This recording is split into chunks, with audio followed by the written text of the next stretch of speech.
I'm making this video in the long shot hopes that somebody from the Tacoma Police Department has a chance to look at it.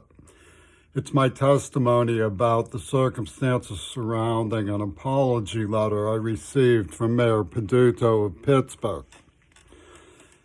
For a long time, I have been a victim of serial attacks, poison crimes. A nerve agent was given to me. My gums were poisoned shortly after I got back here. Mayor Peduto knew something terrible had been done to me as a child and apologized to me.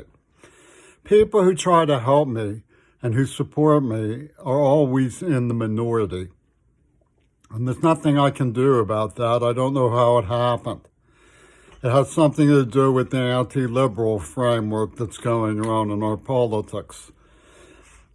One of the reasons I ended up homeless was because I was framed as a reckless driver at Kelly Elementary School when I was a passenger in the Flynn construction van. Flynn Construction was run by Tom O'Connor, who was a partner of John Schulman, who I had reported to the post office for making questionable claims about the loss of rare books in which he was collecting large sums of money. And I was accused of starting rumors. And a number of terrible things had happened that John Schulman seemed to be an instigator of towards me, one of which was the reckless driving incident.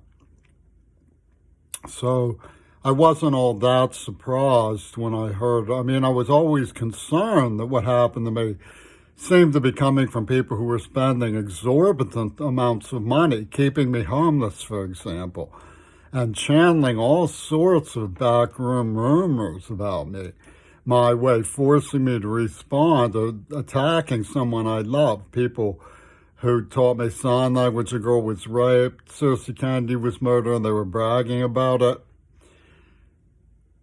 And Schulman was arrested, it turns out. He turned out not to be the great hero. He was being cited by Peter Gabriel, by the Pittsburgh Post-Gazette staff writers, by, Mike McGuff.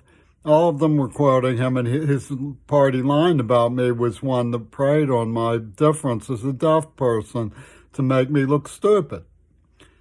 And he was arrested in a $6 million museum heist. So Mayor Peduto's letter should be seen through the eye of a credible man. And he apologized to me for what happened to me in childhood. But another thing that's very troubling about what went on in Pittsburgh is that Schulman had a partner who was really creepy, who used to show up at the house of another very creepy person who was Jewish, who would get on the radio disguising his voice and claiming to be Abdul the terrorist, and getting on KDKA and scaring people with all kinds of terrible comments. He would do these pans in private to the Mansons, making like he had a gun and stuff. And he turns out to be a Donald Trump speechwriter. Thank you for letting me testify.